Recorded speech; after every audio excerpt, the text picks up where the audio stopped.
Well, I want to welcome you back to our Coming Home program. This is Dr. Cara Barker, and if you have seen the others, you know that what we're really doing here is giving you an example of the face of people who come, because I have a very unique situation. People who present to me, that's a clinical term for it, but people who come aren't really, how would you say, they're not coming because of psychopathology. In the main, they're coming because they live in times which are loaded with stress and pathology and tension, and quite frankly, our systems are not built to accommodate this kind of rapid movement and rapid demands on us. So in today's little vignette, I wanted to tell you about a man that I'm calling Carl. That's not his real name, of course, but it is close to his country of origin. And Carl came because his doctor referred him, which is not unusual for me. And he came with, how can you say, this kind of position. So his arms were crossed and he was looking away, and it was very clear to me that he was not a happy camper to be with me. And so I asked him, I said, so Carl, tell me what brought you here exactly. And by the way, I had asked him when he called to make the appointment, I said, if you'll have a dream, if you recall the dream, write it down. So he did, and he brought the dream. And I said, so what would you like to tell me first? He said, well, I'm going to start with the dream.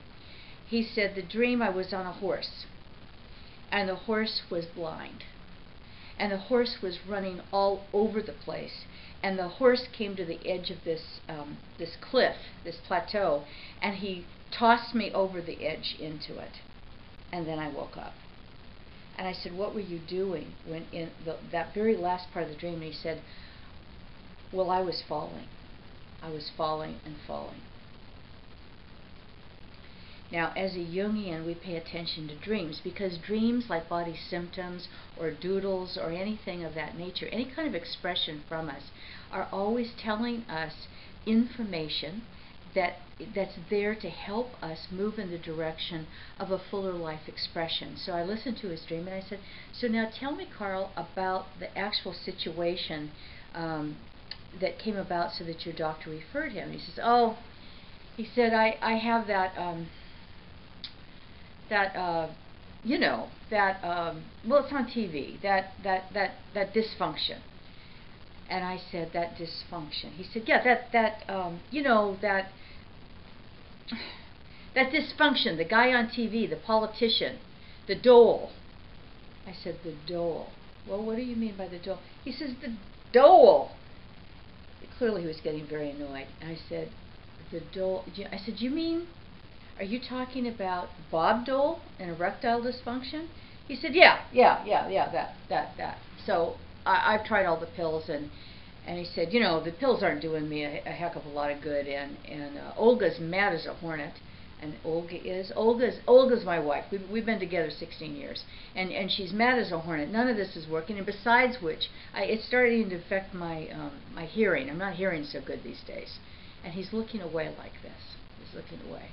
I said, so you're telling me that what brought you here is erectile dysfunction, and you feel like you're flatlining. In a way, it's kind of like the dream with this blind horse. He said, the horse betrayed me. The horse just, I said, you like your body? Well, yeah. I said, well, so tell me about what that's like for you, Carl. He goes, this. I said, so what's this, Carl? He goes, you know, it's like that CSI stuff. That CSI, like this. I said, I don't watch that much television. Tell me what you mean. He says, the CSI, the guy, and they put the machine on the guy, and that's what you see. I said, oh, you mean when someone has died and they're flatlining? He said, yeah, that's what it is. That's how I feel. I'm just flatlining. I said, well, when did that start? When did that experience start? How long ago? Oh, I don't know. It was a long time ago. I said, well, the body doesn't lie. The body never lies. It's trying to tell us something that could be useful. So I'm needing your help on this, Carl. I said, when do you remember that kind of flatlining thing happening? He says, I have no idea. I have no idea. I said, okay. Well, what in that the body doesn't lie, I know that you've gained some weight around your middle. Oh, that's my spare tire. He says, I've had that for a long time. Well, how long? Oh, about 17 years. I said, 17 years, but you and Olga have been married 16 years. Oh, well, women, I mean, all they want is they want to talk about they want you to tell them about your feelings, and I don't have anything to say. My feelings are not, I don't know what my feelings are. I hate it when she says, we've got to talk. That is trouble. And so he says, yeah, about 17 years ago, and then I started, I'd have a beer. I'd have a beer or maybe some extra dessert, and I guess it's caught up with me. And I said, anything else? Anything else that Olga said? Well, I'm always working. I said, is it true? Yeah, well, it's true. I mean, I like to work. I'm German. I'm a structural engineer, and I said it's more comfortable because it's predictable and it's concrete, and feelings aren't. Yeah, that's exactly right. He said, but the point is, I don't want to do all this talking. I want you to fix me. I want you to give me another pill. I want you to do whatever you have to do because it's broken. I said, well, Carl, first of all, I can't fix you, and secondly, you're not broken. So we're going to have to start with what's actually going on. Well, what does that mean? And then I told Carl this story. It's a true story about a man by the name of Dr. Charles Taylor, who's a colleague. He was a provost of Yale University, actually, and Charles got to the place in his own life that he realized that what was interesting was not only what Jung calls the spirit of the times, but the depth of the times, like the spirit of the depths. What's really going on with us? And he became trained as a Jungian analyst. Well, one day a man asked Charles, so Dr. Taylor, what do you do for a living? And Charles said to him, do you believe that the unconscious has a power to it? That the unconscious has something to tell us? And the man said, I don't have any idea what you're talking about. No. And Charles said, then we have nothing further to discuss. So I said, Carl, the question is, do you believe that there's a part of you that's very powerful, that has information for you? If you believe that, then there are things we can discuss. If you don't believe that, then there's nothing really that we can do. Well, what do you mean exactly? I said, do you believe that you are completely the master of your house? He goes, well, sometimes I think things are going to turn out a certain way, but they don't. I said, that's exactly it. So the unconscious is actually the master of the house, the part of us that we don't know. And the work has to do with finding out what's there and what your body is trying to tell you.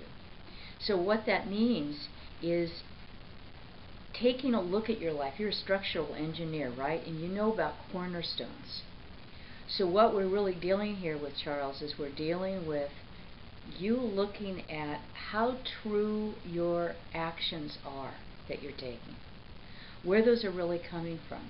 Whether those are coming from what you think is expected of you, because you've mentioned your wife a lot, her being the mad as a hornet, or whether your actions are really coming from what's inside you.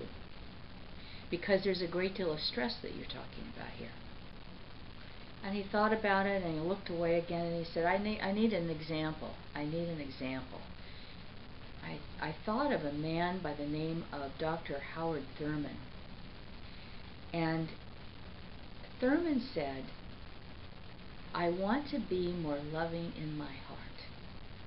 I want to be more loving in my heart. So Carl was looking at that issue, whether what was happening in his body was some kind of a message that was telling him how course correction was really needed. See, Carl was talking about erectile dysfunction, or ED, it's sometimes called, but there's a deeper form of that has to do with also ED, but let's call it eros dysfunction. What that means is there's a breakdown in a connection